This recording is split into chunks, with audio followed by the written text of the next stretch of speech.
Right, good morning everybody. It's 10:30, Monday 18th of July. Welcome everybody to the meeting of the Constitution Committee. First item of business, Lucy. Any apologies for absence and replacement members, please? We've had apologies from Councillor Griffin and Councillor Fellows, and Councillor Adam Stokes is substituting for Councillor Griffin. Thank you. I've also received apologies from Councillor David Bellamy as well. Are we satisfied the public can get into the building? Graham? I will double check. The old thing used to be that people could come to the door and it would be open and they'd be signed in, but I don't know how it works. We'll just check.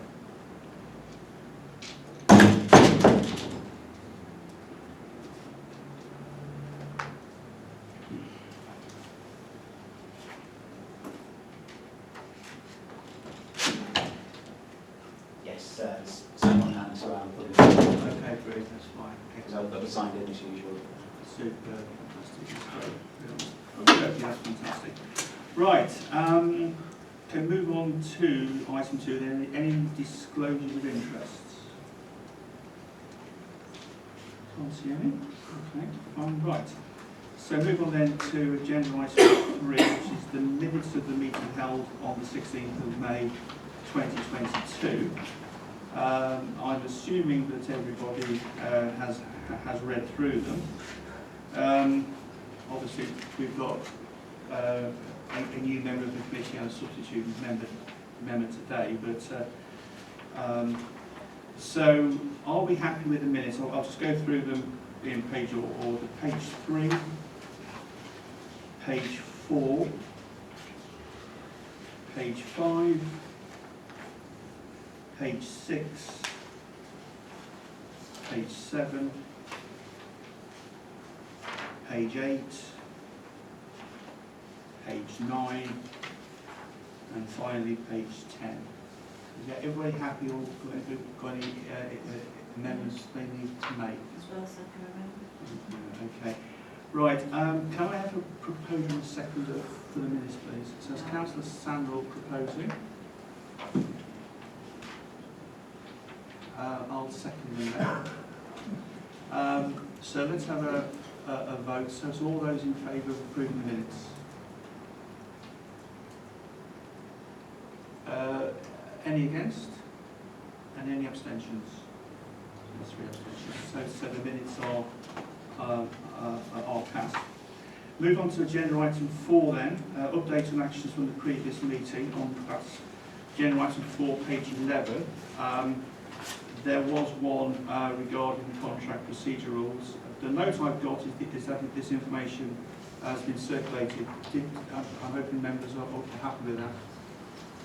Okay, fine. So nothing there then. So on to agenda item 5, which are amendments to the council's constitution, pages 13 to 60, relating to amendments made by both councillors, Richard Cleaver and Councillor Ashley Baxter. So I think I'm going to open it up first. I think Graham's going to briefly introduce the paper, and then I'm proposing that we first consider those amendments on Appendix A, which relate to the planning procedure rules, because I know we've got Emma Whittaker here, our Assistant Director of Planning, to go through those.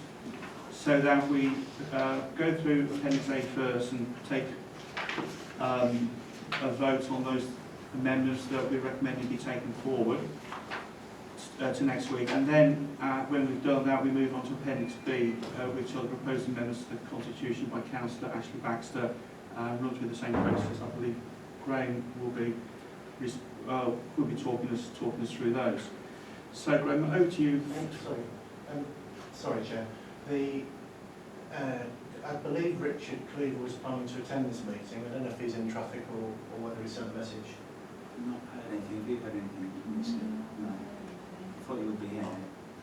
Well, either way, carry on, because it's. I think after the planning bit. Yeah. So Councillor Cleaver's comments only relate to Appendix A, if I understand it right. I am interested though in how you're going to deal with the other points within the within this paper. For example, the bit at item 7 about chairs and chairpersons and chairs. Are we going to deal with that after we've done with the Yeah, I two think so. papers? Yeah. I don't think that's. I mean, I don't think that's fairly. We could do that first if you want to get it out of the way, if it makes sense. Well, is that the only bit within that needs looking at? That was the bit that caught my eye. Yeah.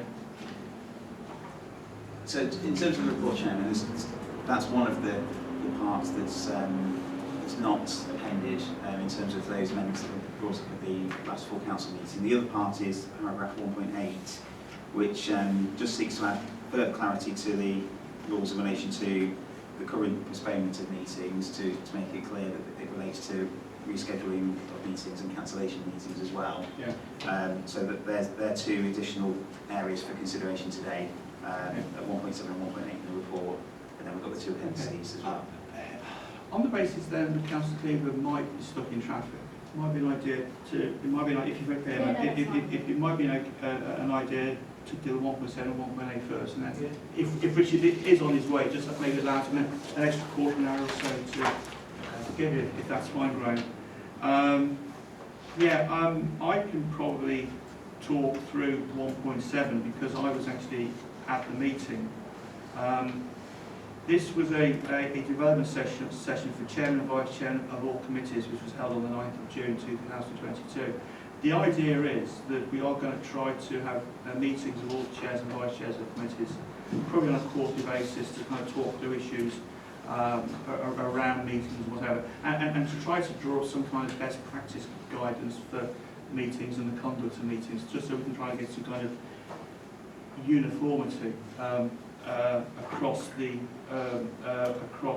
committees, because at the moment, you attend some meetings and it's around this area of chairman's discretion to try and just agree what we think is kind of best practice around that. So will those meetings, I think previously we had the scrutiny meetings and then there was a kind of chair of chairs, that some meetings took place between the chairs of the meetings. I think it is designed to replace that chair of chairs meeting. I think this is more an informal session to allow just that informal dialogue between chairman and vice chairman of committees, similar to a training. So if it's informal, does that mean that will other members of the council be notified about them, and will they be allowed to attend and or participate, and will the public be able to attend and or participate? They're informal meetings, so probably not, no. They are really, meetings that the leader wanted to just discuss issues with chairs and vice chairman committees. So it's more secret meetings? It's not. Well, on that basis, any meeting that officers have with councillors would by definition be secret meetings. Any meeting that officers have? Not every meeting the council holds can be held in public, because that would be quite ridiculous. Oh yeah, I get that. We can talk about particular planning issues or housing issues or whatever, but when you're talking about issues which relate to changing the constitution... We're not changing the constitution. It's not about changing the constitution at all. It's about talking through best practice arrangements for how committees run. So why... It's not changing the constitution. Okay, so why is it mentioned in here? Because an issue was raised at that meeting which potentially could mean that something to consider around the terminology within the present constitution. Because it was highlighted that I believe in the current constitution we just used the phrase, is he chairman? Yes. He's chairman. Now, obviously, some councillors raised and said that is this appropriate from a gender neutral perspective. So we agreed that the Constitution Committee would consider this. My suggestion was that we replace the word chairman with two words, the councillor presiding, and that the councillor presiding at the start of each meeting would say, please can I be referred to as Mr. Chairman, Madam Chairman, Chair, or whatever? And then hopefully all the councillors and members attending the committee would then respect the wishes of each individual chair to be referred to how they want it to be.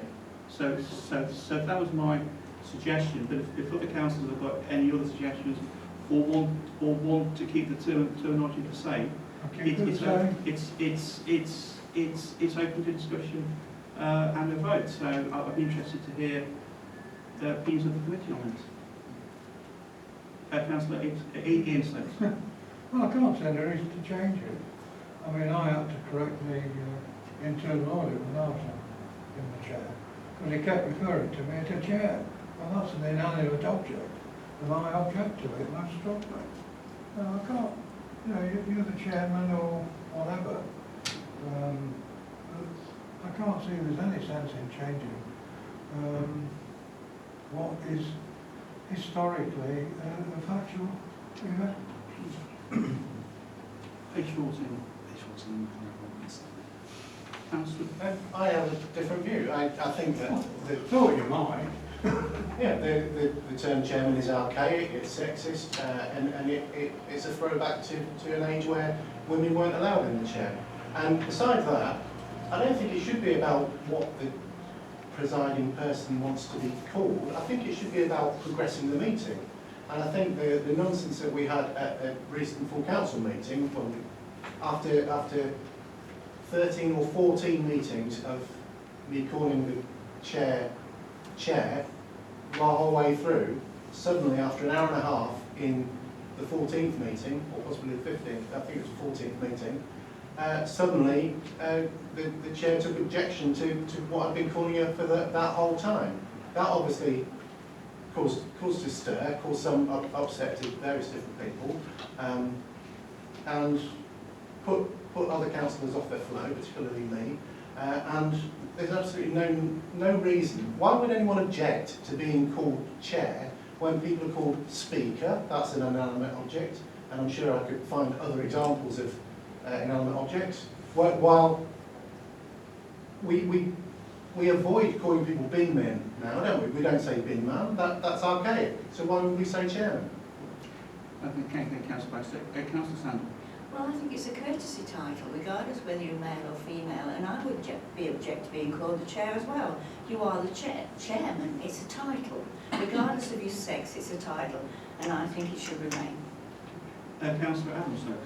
Yeah, I think it should remain. I mean, if you look at presiding person of the meeting, we don't say that on the agenda. I don't believe it should be changed. I think it's up to the individual chairman or chairperson or whatever to make aware at the start of the meeting what they want to be called. And I still do call them bin men. Maybe I'm wrong. But Yeah, you are. Because certainly we've got people who are collecting refuse who are not men. Well, thank you for correcting me, Councillor Baxter. I'll correct you many a time, I'm sure, in the next few weeks. Councillors, please. Yes, as the portfolio holder for waste services, yes, we do have a number of refuse operatives who are female and drivers, and they do an excellent job.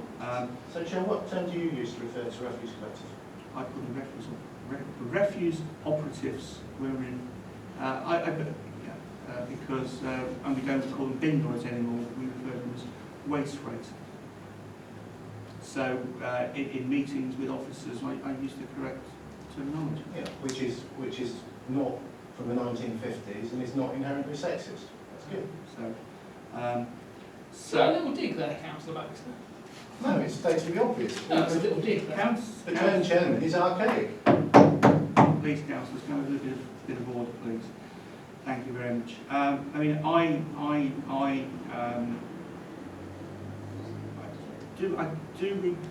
think we need to take a vote on this. So we probably do, Councillor Sanders. Could we just leave it that they have the title of chairman as archaic as it is, or chairperson, but certainly not calling them the chair? Leave it to whoever takes on the role, if it is a female, has a choice. I mean, I must admit, when I was the mayor, I was Madam Mayor as opposed to the mayor. From my perspective, I suggested the term councillor presiding to get a gender neutral term. My second view was that hopefully, if the council presiding at a meeting said, please call me Mr. Chairman or Madam Chairman, the members of the committee would respect their wishes. Obviously, we potentially can't enforce that. I mean, from my own perspective, I don't mind what people call me, whether or not they call me Chairman, Mr. Chairman, or Chair. It doesn't particularly bother me. I don't read particular handles on it. I don't personally get any particular hang-ups on this. I'm thinking, Graham, looking at you, we possibly do need a vote on this. What's the best way forward? Well, Chairman, at the moment, there's not been a proposer or seconder for any votes. I mean, in terms of, it's the wording of the Constitution that we're referring to. I mean, I think it would be, yeah, if someone presiding a meeting asked to be referred to as Chair or Madam Chairman, or that should be respected. I think that would be common courtesy. But in terms of this particular issue, we're looking at the wording that's in the Constitution. So too complicated, anyway. So it's up to the committee. Perhaps you could just add a line to it then, that the chairman then has a choice of being changed to the chairperson or Madam Chairman. As I say, I was still the Mayor and I was Madam Mayor as opposed to Mr. Mayor.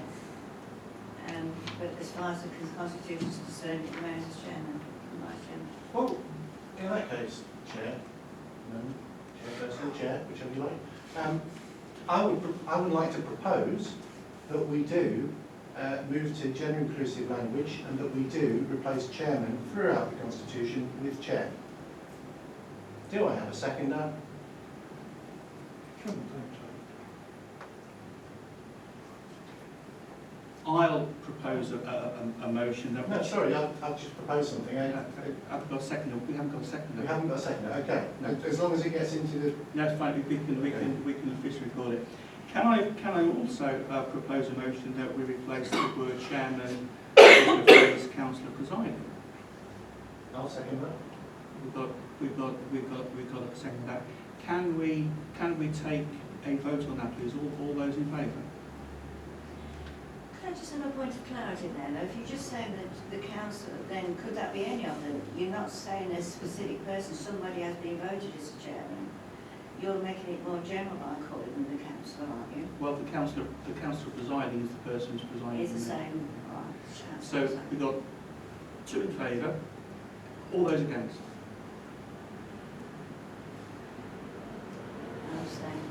Abstain. Fantastic. What are we doing now? Casting vote. No for casting vote. You change it to councillor presiding. All right. So the only, the only observation, Chairman, in relation to that, Please, can it be recorded in the minutes that I think it's really important that I proposed the motion, Councillor Baxter seconded it, it was 2-2, and I exercised my casting vote as chairman, and I was the first councillor who proposed the motion. I think we need that in the minutes for clarity. Yeah. Just in addition to that, just for absolute clarity, so in the Constitution as well, we have Chairman of the Council. There's a section in the Constitution, so I'm just asking for clarity in relation to the position of Chairman of the Council. Does this relate to Chairman of the Council, or would you prefer to look at something else? Because I think this is just around meetings, isn't it? It's a very interesting point which I haven't considered. Can we, I mean, obviously this is just a recommendation to council next week, and council might accept it, or council might have a different view on that. So, but before then, could we get some clarity around chairman of council, possibly? Yes. Councillor Adams. My understanding was from reading the report, it was just the chairman, vice chairman of the committee. The committee is okay. Sorry, could you say, I couldn't quite catch that. No, my understanding is it's just the chairman and vice chairman of committees that would be No, it was on used chairman. Okay, right. But as I say, this is a recommendation, obviously. So I'm guessing after today's meeting, you'll drop a report for full council next week. Yes. Fantastic. Okay, right. So okay. So that's the first one. Now 1.8, over to you, Graham, for some background on this one as well. Yeah, so this, the current procedure rules don't necessarily make it crystal clear in relation to a chairman's ability to not only postpone a meeting but reschedule a meeting or cancel a meeting. So I think we just need some extra clarity in the procedure rules to allow there to be no argument in relation to a chairman's ability in consultation with the chief executive and vice chairman to cancel or reschedule a meeting as well as postpone a meeting under the same criteria in relation to the postponements currently in the rules of procedure. Okay, so it's a clarification of, okay. Councillor Adams. Yes, reading of 1.8, I would be happy to oppose those three amendments that are there, 7.4 and 7.5. Okay. Of the Constitution. Councillor Ashton. I'd happily second the motion, but I'd just like to point out that the reason this came up is because we had a meeting which was brought forward, I'm going to say unconstitutionally. The meeting was scheduled for a date and it was held at an earlier date, and that is not in keeping. So this makes sense of it. The risk is that people who have put a date in their diary for a particular time might come to the council, I mean there's somebody here, but people might come to the council for the meeting and then discover it was the previous day. When it's postponed, if you arrive on the wrong day, you can at least turn up on the day in which it's later. But when it's rescheduled to an earlier date, you can't do that. And so it's making it more tricky that people are attending meetings, including councillors, to participate. And I'd also like to say, under this particular item, that the recent change to the Constitution where the chair can change, sort of where the chair can change the date of the meeting willy-nilly, is already leading to problems with accountability of the council, because the Companies Committee, which is scheduled for the 26th of July, where I was expecting that we would discuss the Horlicks of Invest SK spending £3 million over 3 years, and Environment SK owing us £500 million and facing possible shutdown. Can you rephrase that? I think 500 million. Sorry, I beg your pardon. What?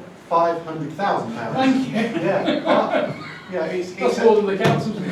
Yeah, it's only £500,000 that this company owes us, but we're not going to have a meeting to even discuss that, because apparently, in the opinion of the chair, it would seem, there is insufficient business. That, without any consultation with members of that committee at all.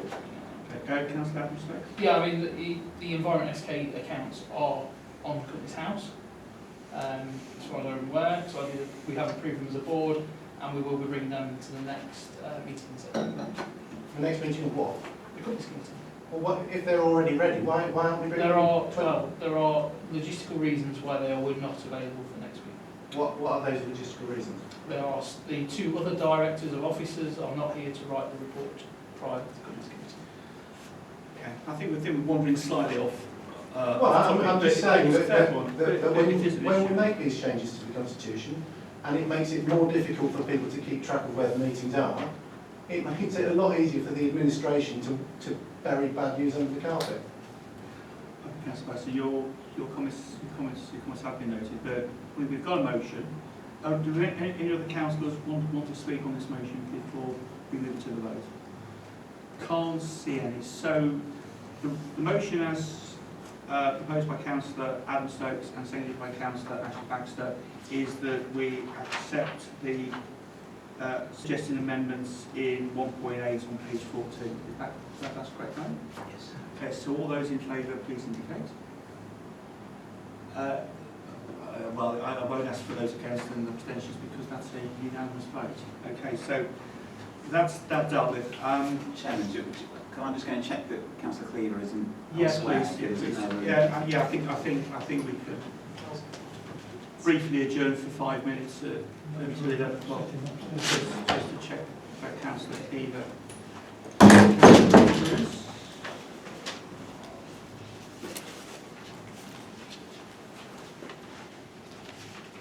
I take it, Ashley, you're recording the meeting? Yeah. It's fine. it is unfortunate that we don't have obviously the facilities down here to do that. I'm going to ask that it may be worthwhile considering putting the ability to live stream and record down here as well as in the chamber. Good luck with that. It's the same as the aircon, isn't it? Still quite warm in here though, isn't it? Yeah, I know. But So it would have been worse. I'm sure Alexander can testify there. Sorry, I've got a text from Councillor Cleaver who says I'm not going to make it to Grantham this morning. Okay, thanks Ross. Sorry, you've been on a wild goose chase, man. We've just had a text from Richard to say that he can't make it. Oh, okay. So that's fair enough, but I was prepared to just have a temporary adjournment, just in case he had arrived and wasn't sure where we were. Okay, so now move on to consider Appendix A. So at this point, Graham, if you can make some introductory comments, then pass over to Emma for the more detailed stuff around this. Yeah. And then what I propose to do is that we go through each separate amendment and take a vote, yes or no. Is everybody happy with that? Yeah. Okay, right, So these are amendments that Councillor Cleaver proposed at full council, and it was agreed that we would consider the Constitution Committee. There is a typo on Amendment 1 and 3, so the paragraphs are actually one ahead. So the first one, Amendment 1 on page 17, should be paragraph 6.2, not 6.3, and Amendment 3 should read paragraph 6.3, not 6.4. So apologies for that. So yeah, these are amendments that Councillor Cleaver put forward in relation to the planning procedure rules and planning scheme of delegation. I think the first one was in relation to the running order of when a district councillor should speak, because at the moment I understand that district councillors speak first in the list. Is that correct, Emma?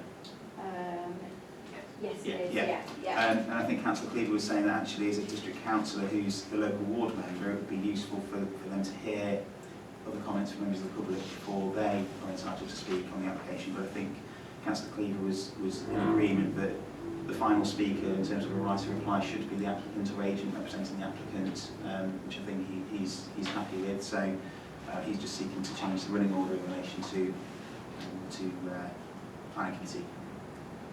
Do you want to go through each one, or are we dealing with them? Yeah, if you can deal with amendments 1, 2 and 3 first, Graham, because that's under the planning procedure rules, and amendments 4 and 5 are under the planning scheme of delegation.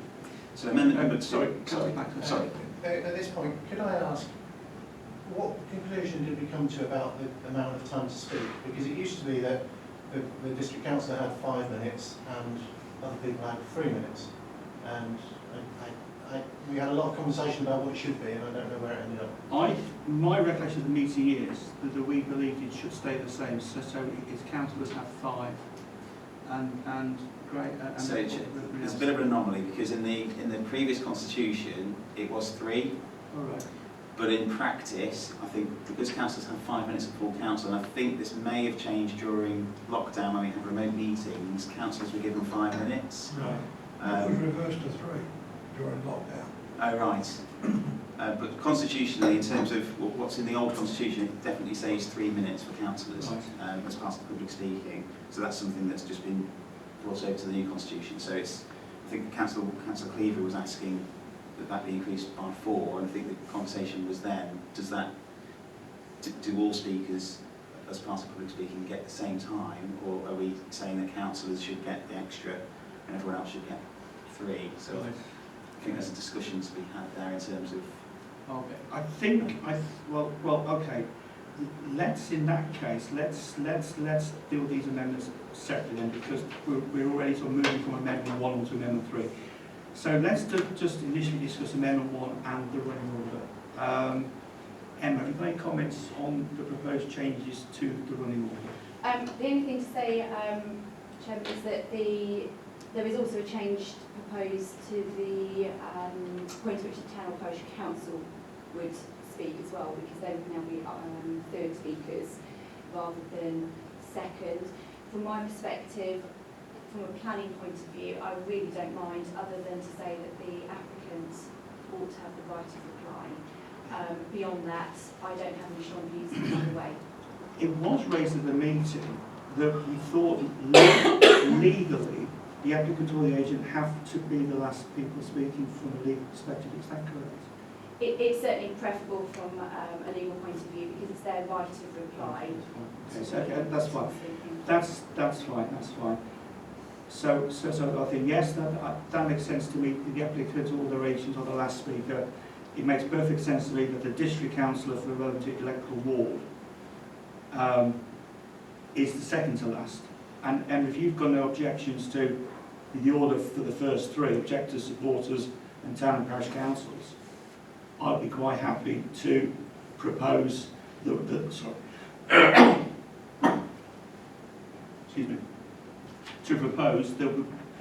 Ian Stokes. Yes, I see what you're going to do. But as a district councillor, when I go before the planning committee, I like to be able to speak first on the subject. I know I've never used the 5 minutes. I'd like to have done on one occasion. And I usually speak less than 3 minutes.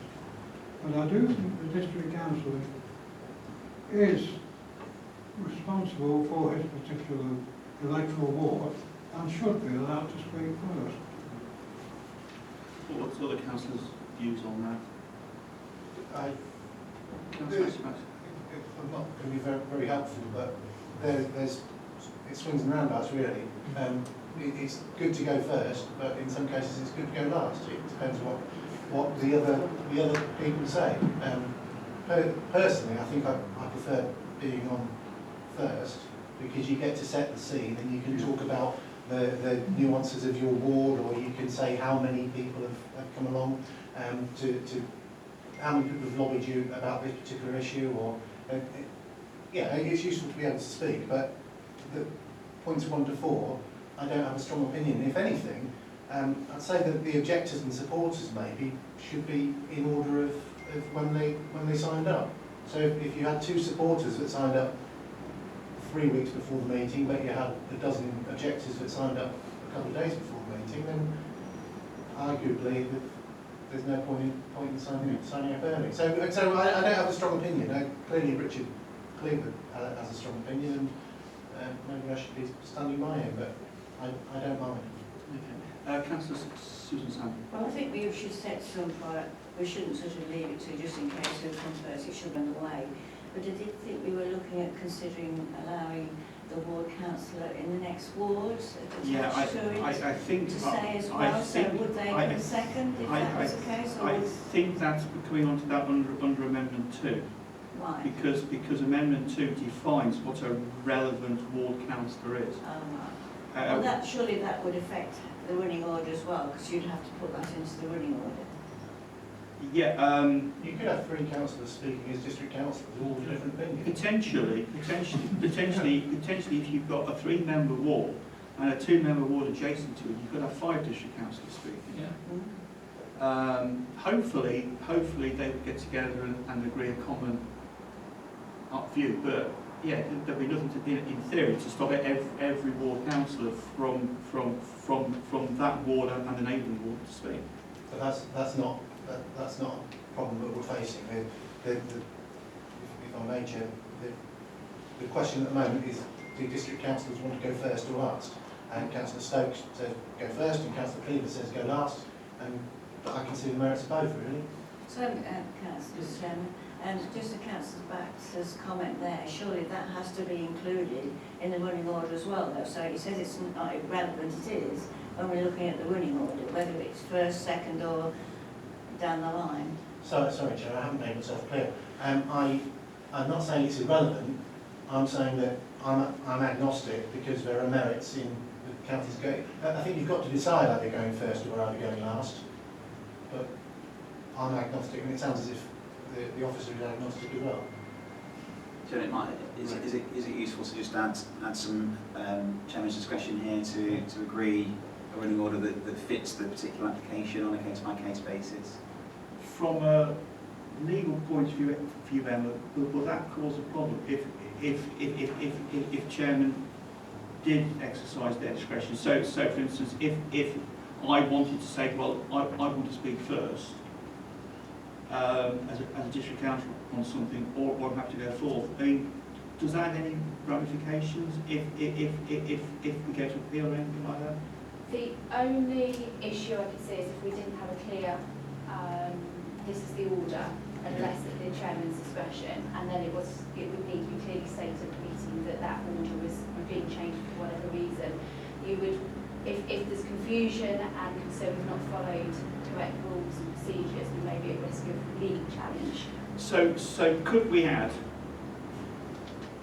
something to Amendment 1 that says this is the running order, unless the chairman or council, whatever term we're going to use, exercises their discretion to change it? Would people be happy with that? Because then that would allow Councillor Ian Stokes, if you had an issue and you really wanted to speak first on it, you could then speak with the chairman of the meeting and say, please, could I speak first? And chairman, using your discretion. It wouldn't happen now, but I'm on the committee. All right, Councillor Adam Stokes. Yeah, I mean, I can see the benefits of that, but I also see the issues that might have. That there would be a lot of confusion if different councillors wanted to do it at different times. And I think there might be members of the public who come, because that is one of our most public-facing committees that we attend, might say, well, why have they changed the rules on one application to the next application? That would be my concern with regards to speaking. Right. Anybody else want to speak? No. Councillor Sandra. I've never actually been on planning. I would not know the best order that worked, but I think whatever we agree or we recommend, it's statutory, because otherwise, like Ian said, it could be very confusing. Because at the end of the day, you're all people standing there and you're not sure who they are or what they can be for. It's the person who's chairing the meeting needs to know what's going on, and everybody knows as well, needs to know the order. They don't want it to change. No. That's a fair point. Okay. We could take a vote on the current order. If that vote's lost, we could then take a vote on another order. Would people be okay with that? Or we could leave it as it is. Leave it as it is. I mean, either way, we have to vote. So I'll propose that we accept the running order in Amendment 1. That's my proposal. Do I have a second? No seconder. Okay. Does anybody else have any other? First, I'd like to propose we keep it like it is. so we keep the current 6.2. So what does the current 6.2 say? It's the district councillor, town councillor, objectors, supporters. It's not quite the opposite of what's on the page. Which page are we on? 54. 50, thank you. Let's have a look. 54. So 54 district council. Okay. Do we have a seconder to Councillor Ian Stokes' motion? Councillor Susan Sandal. Okay, let's do it. So all those in favour of keeping it as the running order as it is, as per 6.2 on page 54. All those in favour? Those against? And any abstentions? Thank you. Do you want your abstentions for the recording? Okay, so Amendment 1 has been, I was going to say, lost. And the order was laid the same, Emma. Thanks for that. Okay, right.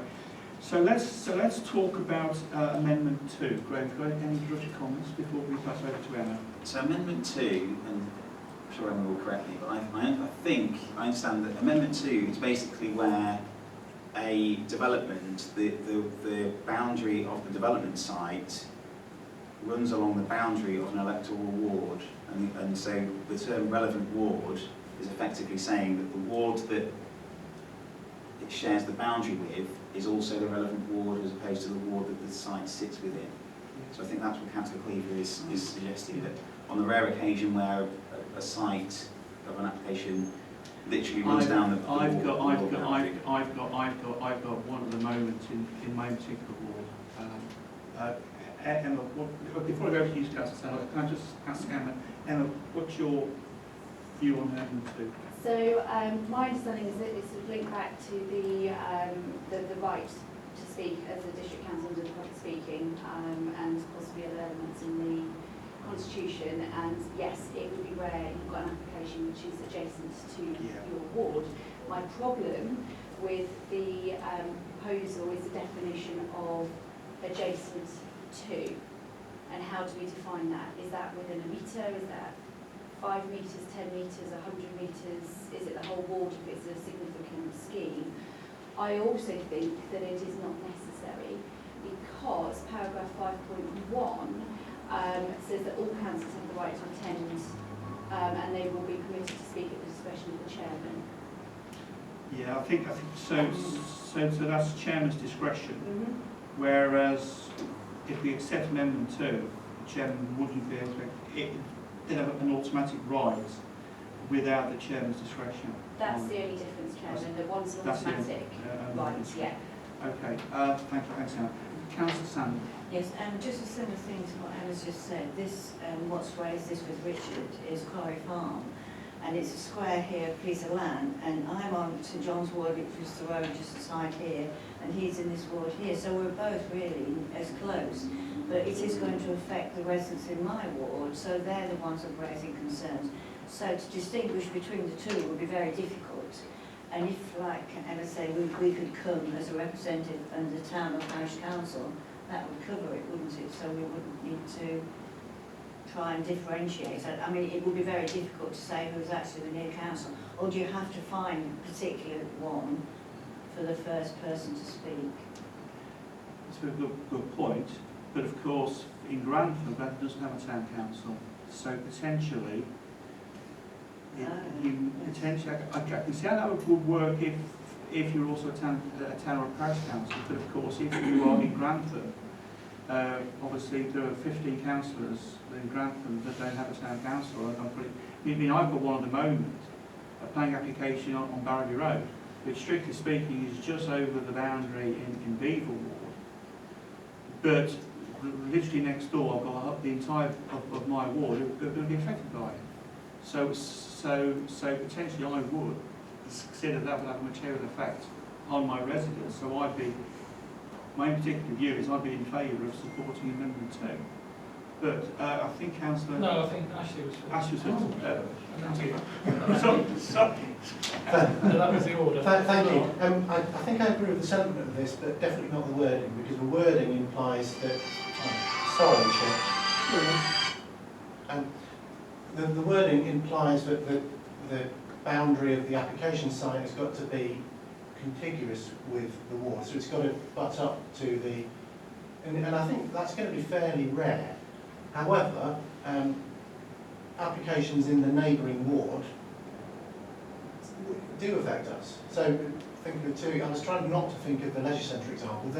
The future of the leisure centre in Deeping St James affects everyone in Market Deeping and probably beyond in various directions. But probably a better example is the petrol station that's being built on the Market Deeping roundabout, which is in my ward, but massively affects Langtoft's ward, which is Cullen and Rosebery Drop Valley's ward. And certainly there was a lot of emotion in Langtoft and the neighbouring villages, as well as in Market Deeping, about that petrol station. And it's fair to say some people were in favour and some people were against. But I think that the people in the neighbouring ward, even if they are Cullen and Rosebery, should be able to present to the council. So I think instead of saying adjacent to the boundary, I think we should just be saying the adjacent councillors with the adjacent ward. Because the other thing that can happen is that if you get a ward like, is it Castle Ward, where you've got a one-member ward next to another one-member ward, if that district councillor is on holiday or poorly or whatever on the day it comes to committee, there's no other district councillor that can stand up for them. So I would be in favour of the relevant electoral ward being the ward or the adjacent ward. Furthermore, I can't remember how you said it, Emma, but if I want, in the old days, before the change to the Constitution, I could speak on anything. I could come to any committee and speak about issues in Grantham or Long Bennington because I'm a district councillor. And we've narrowed that down, and that argument has been had. But I still can do that because I can turn up as a member of the public. And so when we talk about the chair has got discretion to allow or restrict members from commenting on a planning application, well, he or she doesn't, because I can just register as a member of the public and I can stand there and be introduced as Mr. Baxter from the Deepings and have my 3 minutes and say what I like, can't I? Yes. Guess I'm looking at you, Graham. Theoretically, you raise objections as you as a person to the planning application, you'd be invited to speak in your own right as an individual, yeah. Yeah, Absolutely. and so saying that the chair has the discretion not to allow me to speak is, well, it's only bureaucratically possible. I think in that case, Councillor Baxter, you'd be speaking as Mr. Baxter. Yeah. Whereas if your ward was adjacent to it, you could say I'm speaking as Councillor Baxter That's right, yeah. from the Possible people like that. and also potentially from my own perspective, I'm a member of Barrowby Parish Council, so I could turn up not as the ward councillor, but as a member of the parish council. So So I guess it only matters if the district councillor has more minutes. Because if I turn up expecting 5 and I only get 3, then that's a... As a member of the public, potentially you might have 3, but if you're speaking as a councillor, you get 5. Yeah, but that's... we don't. We've Yeah. changed. We've established that everyone gets the same. But we've still got to discuss and vote on Amendment 3. Amendment 2. Sorry, Amendment 3, because Amendment 3 does do times for councillors. Yeah. Sorry, you. Councillor Ian, sorry. Yes, it's rather strange, this. The boundary to my ward is actually in North Castile. My area is quite large, and I have actually requested the adjacent ward member, the other side, to put in to the council that we hear a planning application as is fine, willing to do that. And that's the first object. You ask the adjacent one to your ward if they will put it to committee, and then it goes from there. Mm. But of course, that's across a council boundary. I think we're talking No, about... You're talking the other way. He's talking the other. I'm talking the other way, about Paul Wood. Right, sorry, yeah.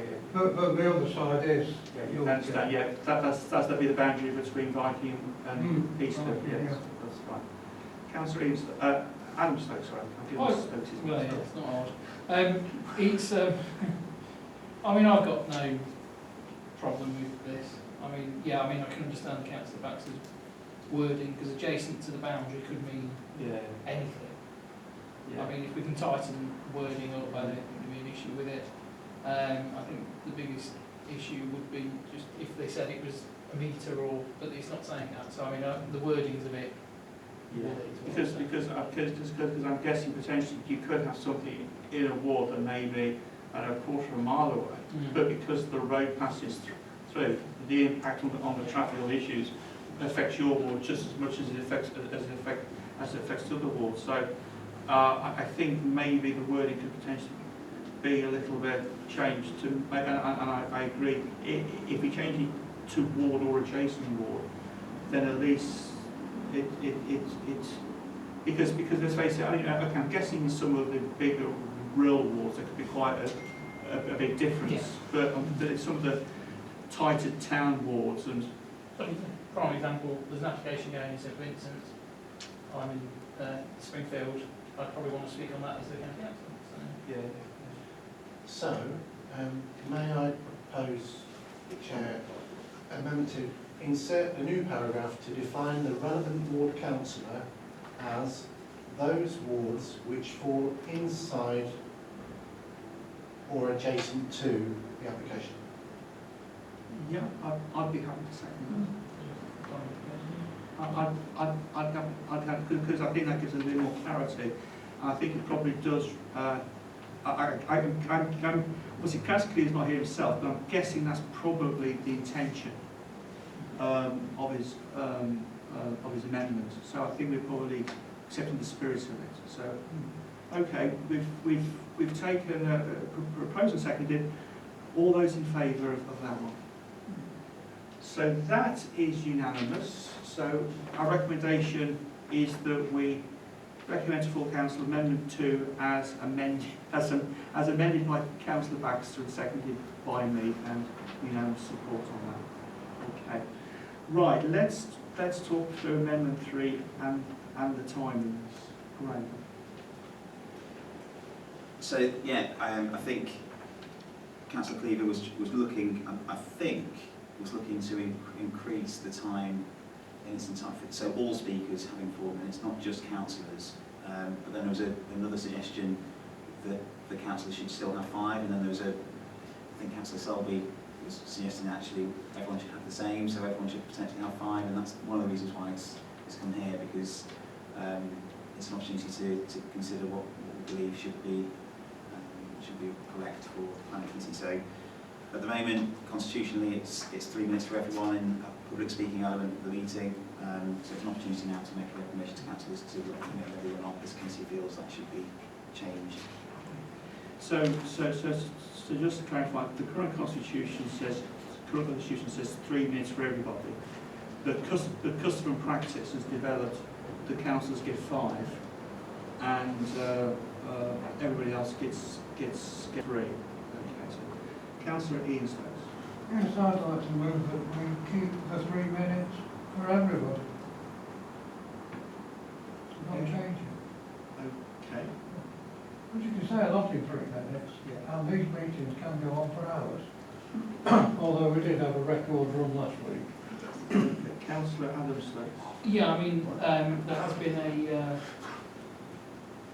that 5 minutes when I was on the committee, all those years ago now, it seems, it wasn't written down. It wasn't anywhere. I mean, it was just as it was. It was just how it was agreed. I mean, if there's 2 ward councillors as well and 3 ward councillors, there is potential you can have 9 minutes anyway if you work together and do it well. So I stick with 3 minutes as well.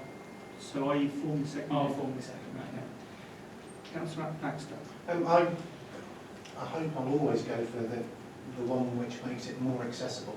And I think, yes, district councillors especially, myself included, could be briefer when we're making narrations.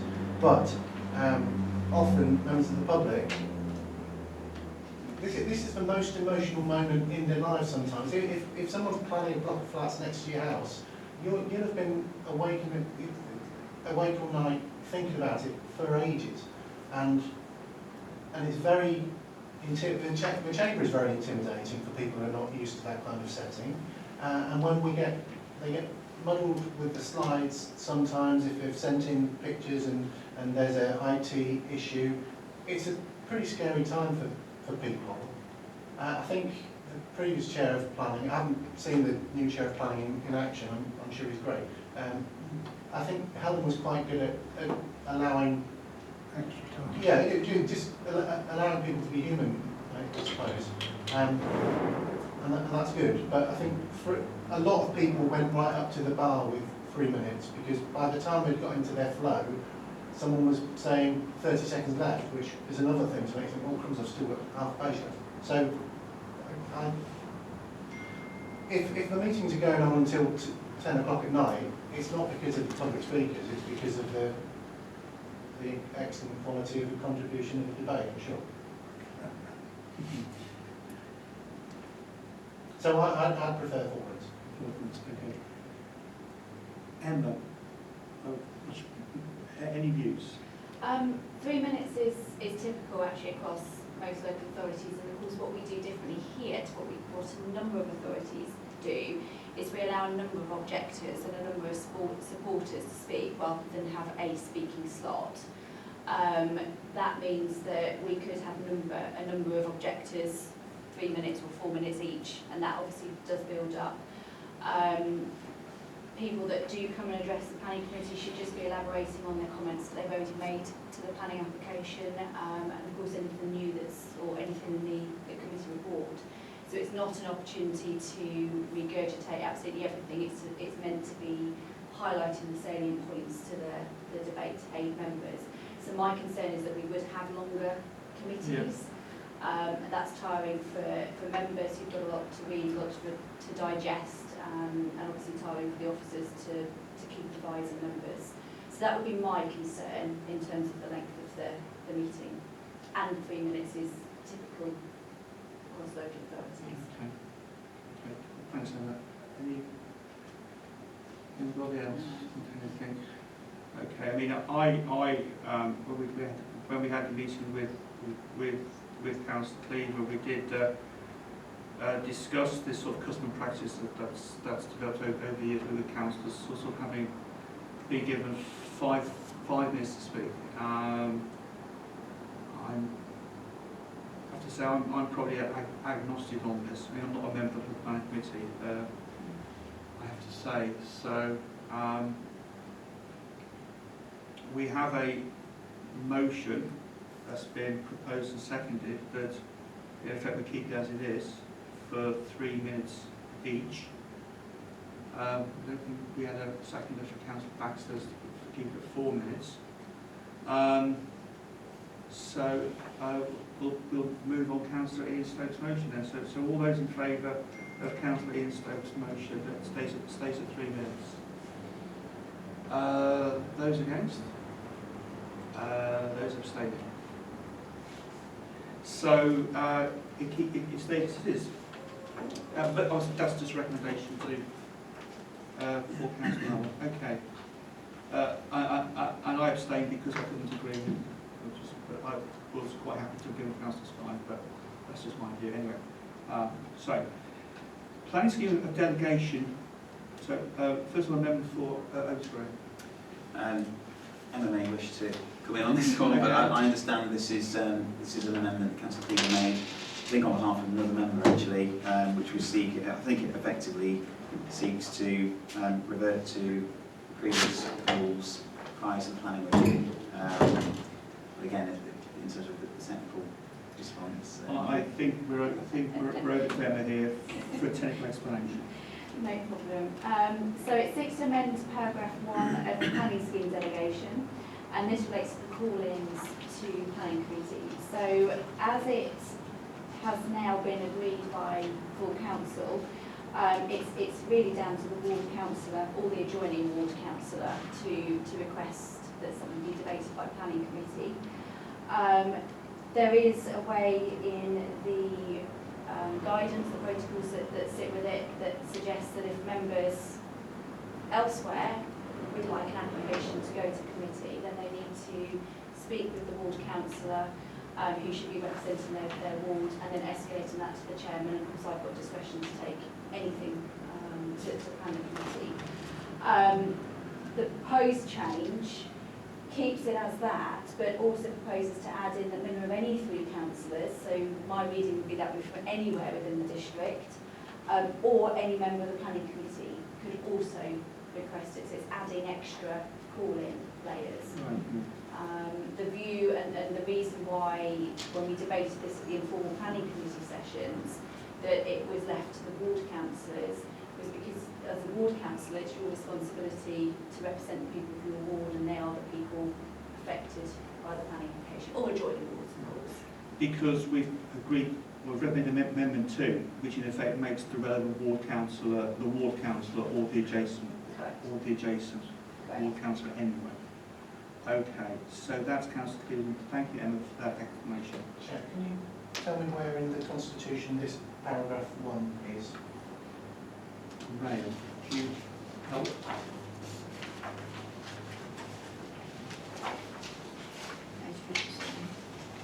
Page 57, thank you. Yes, I think it's page 57, first paragraph, under the Appendix G, planning scheme of delegation. But where is that within the Constitution? Where would I find, if I'm That is, sorry, that is in part 3 of the Constitution, which is at the back of the scheme of delegate, the scheme of responsibility for functions. So it's an appendix to the delegated powers of the planning committee. Okay.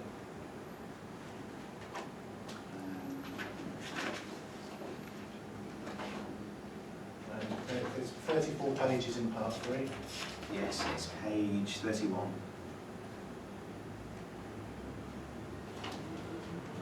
Of the full Constitution. It's paragraph 1.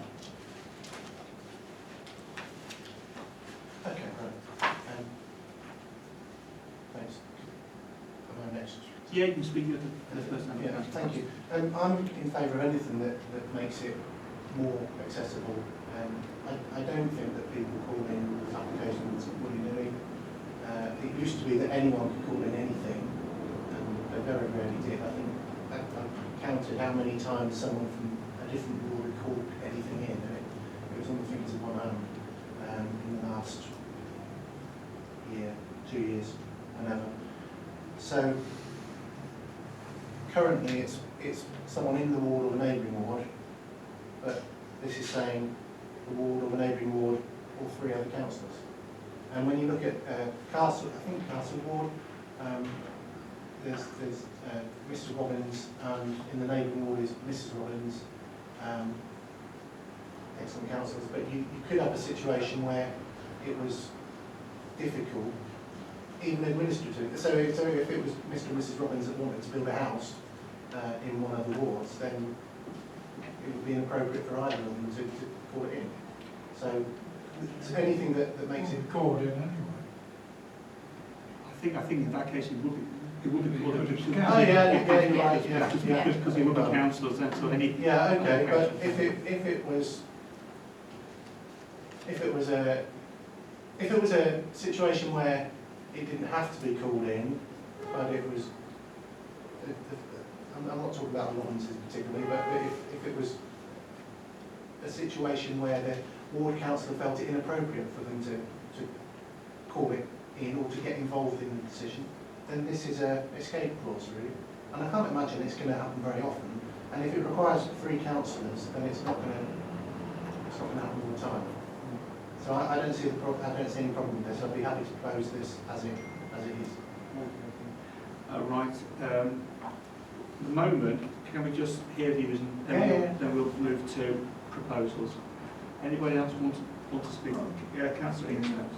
Again, you see, I've got different ward to us. You know, mine is so vast in another area. My next door ward north goes into Newark, so it's not really going to happen in that sort of area. But if I want to put an objection to something that's happening in Ashley's ward, then I can do that with this one. That's fine. To 2 others. Yeah. Well, I think you should. You should. Any further views? Anybody else want to? My point is I wouldn't know anything about what's going up in Ashley's ward. So it's too far removed from where I am. Councillor Sandy. And as they're not very knowledgeable on planning, does Emma feel that what the existing idea is working? So if it works, why do we need to change it?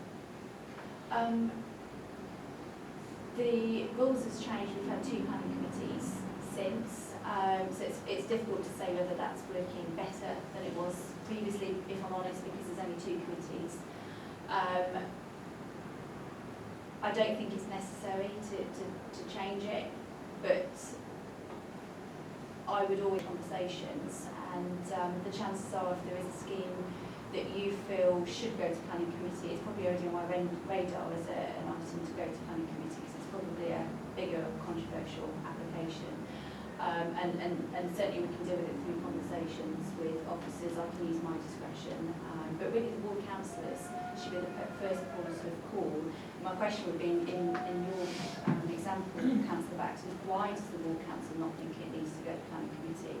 Is it because they don't actually think that there is the issue that you do, and therefore it's acceptable, or is there some other pecuniary interest that they have that they're not happy to speak up, because I think that's a slightly different matter.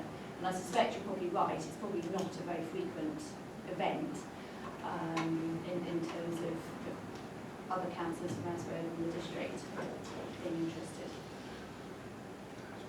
So as you know, I didn't think it was broken in the first place.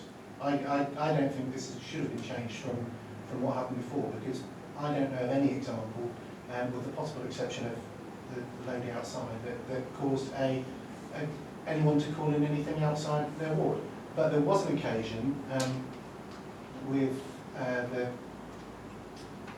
it's not a factory, the cold storage place on the A1, where the ward member didn't want to call it in, and I can't remember the reasons why he didn't want to call it in.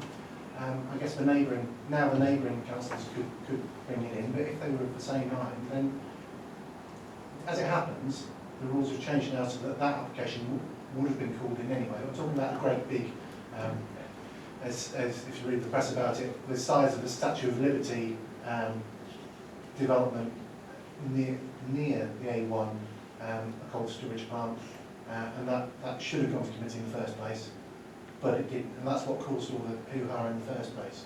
But the old system wasn't broke, and I don't think allowing, if you don't think it's a problem and it's not going to happen, then we should be more liberal, not more restrictive. So that's why I'd be happy to propose the amendment as it's written down here. And that would include any member of the planning committee as well? I don't mind that. I mean, I'd allow any member of the council to do it, so I'm happy with that. But if that was a sticking point, then I'd... That's fine. Right, does anybody else want to make a comment? I'm again a bit torn on this one, because my view is that if a ward councillor or an adjoining ward councillor are doing their jobs properly and are aware of any big controversial applications, they shouldn't, if they're not being called in, should be speaking to Emma anyway. But some of them get bored. Yeah, I know. Yeah. What happens in that situation, Graham, potentially? Because we do have several councillors at the moment who are in that category. In terms of the protocol that sits behind this, I'm assuming the assistant director would still be able to use their discretion, so take into account those comments and use their discretion accordingly on the basis of the ward member is unavailable. Absolutely, and certainly, just to put mind at rest, at the planning committee, we've had instances where councillors have not been able to attend, but they've sent written submissions that somebody else could read out on their behalf. So they're still able to be heard in any form. If a council wasn't able to do that, could they give a verbal statement that is then transcribed by an officer to be read out? I'm committing somebody maybe Graham's team, but personally I see no reason why that couldn't be run like that, or even that they ask at the chairman's discretion that somebody else speaks on their behalf. That would seem the pragmatic way around there. That's fine. Under section 5.1, any councillor can attend to speak at planning committee, subject to the chairman's discretion. And I would hope that chairman would use their discretion wisely to accept that another councillor is going to speak on behalf of all person. But the strict interpretation would be the ward councillor is not here. He's not here. Where does it say? Where does it say when we go back to Amendment 1, District Council for the relevant ward? Where does it say that in the absence, due to sickness or ill health or holiday or whatever else, in the absence of a district councillor for the relevant ward, they can nominate some other councillor to do that for them? What I said, Councillor Baxter, is that under paragraph 5.1, which is not the absolute right to speak, it's at the chairman's discretion, that councillor could request to speak on behalf of another councillor at the chairman's discretion. So it's not the absolute right under 6.2.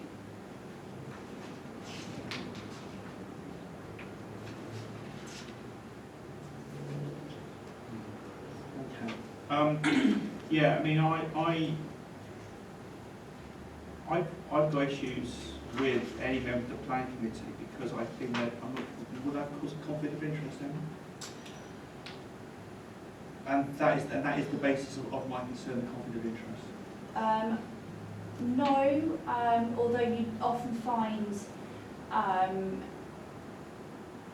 particularly multiple councillors within a ward, that it's not the planning committee member that would do the calling in, it might be somebody else, just to avoid any potential concerns.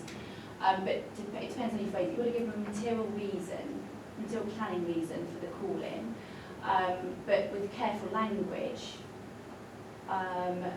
There is a concern about X, and I think the planning committee will debate that. I don't see, and I'm just Graham's deputy monitoring officer nodding, I don't see that gives you an issue in terms of any prejudicial position. But again, it's down to language. Yeah. Right. Anybody else? Councillor Ingstone? Yes, I'm a bit concerned about the fact that a member of the planning committee can call it in on this amendment. I mean, that's giving carte blanche to a member of the planning committee calling anything in that he feels like. Although they used to be able to do that until we changed the rules. We all used to have carte blanche. Well, a member of the planning committee, everybody. Everyone. Councillor Adams? Yeah, I mean, looking at this amendment, yes, I have concerns with the member of the planning committee and a minimum of 3 councillors. Because if you look at my ward, my adjoining wards are Earlsfield, Beaver, Isaac Newton, St Vincent's. I have plenty of adjoining ward councillors that can call in applications after discussion. So I don't think it really needs changing. I mean, I do accept for instance, like Councillor Baxter and Madame here, they have boundaries that are in different authorities.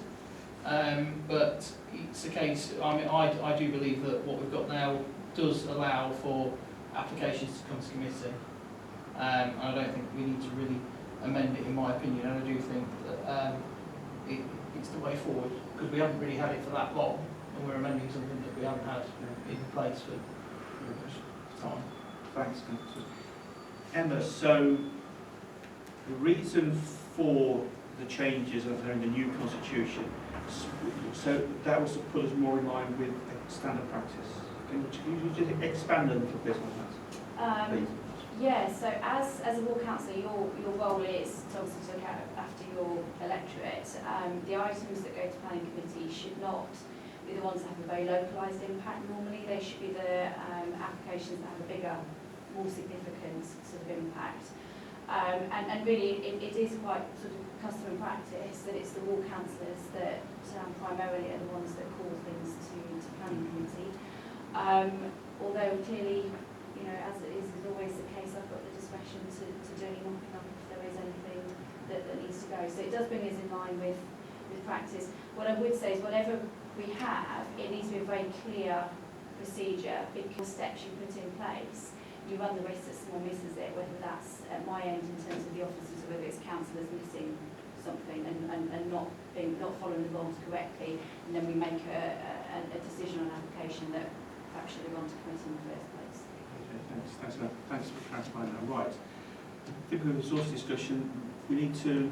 I propose we go ahead with it as written.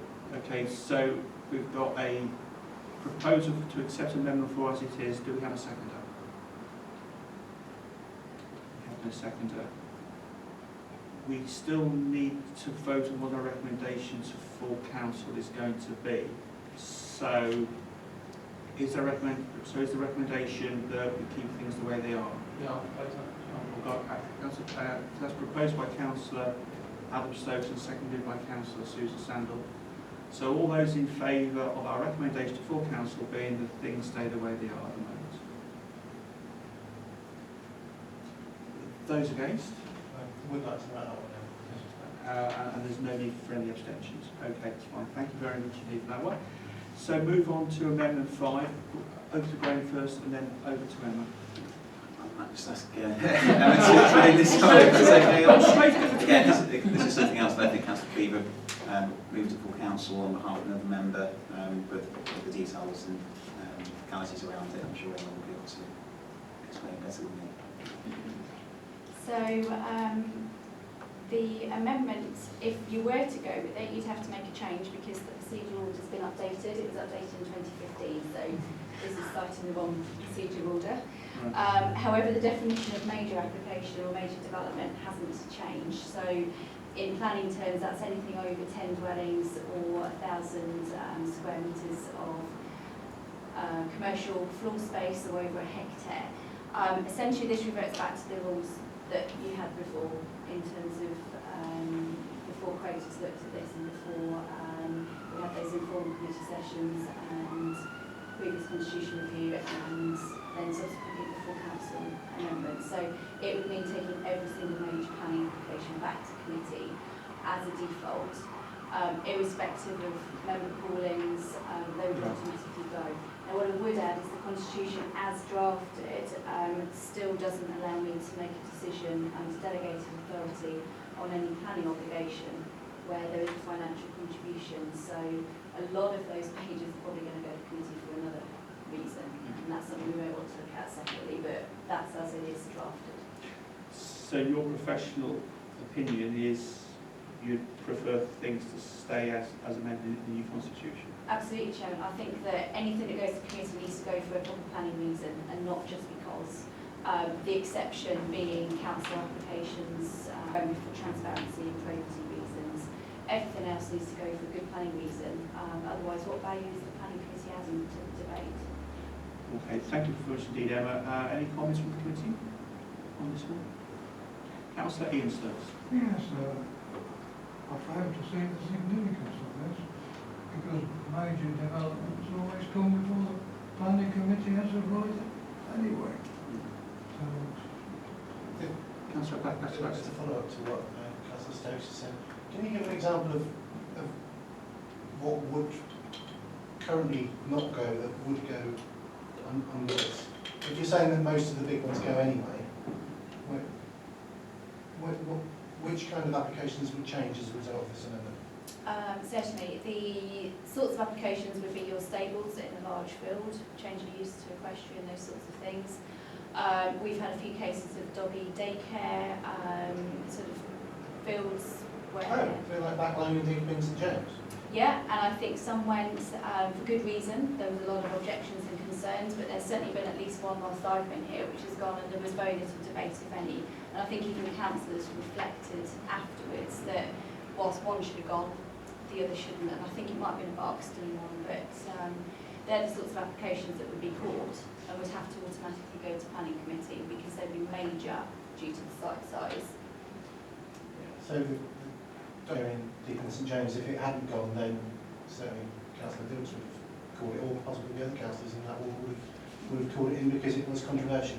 Yeah. But the other ones, and I think part of it as well though is just because something goes to committee doesn't mean that every single member of the committee has got to repeat what everyone else has said. But some of the things that go to committee could get dealt with a lot quicker. But having said that, I'm in favour of this, but I wouldn't buy any picture over it. Any other views from any members of the committee? We need to vote on this. So, Amendment 5, is anybody prepared to propose that we accept Amendment 5? Councillor Baxter, anybody willing to second that? No seconder on that one. So we still need to make a recommendation, so I'm guessing the recommendation is we keep things the way they are. Do I have a proposal? Councillor Adam Stokes and Councillor Susan Sandal is seconding that. So let's move to the vote. Our recommendation, and just to emphasise again, these are all recommendations. Full council may have a completely different view to us. Our recommendation on Amendment 5 is that we keep things as they are. All those in favour? Those against? And those abstentions?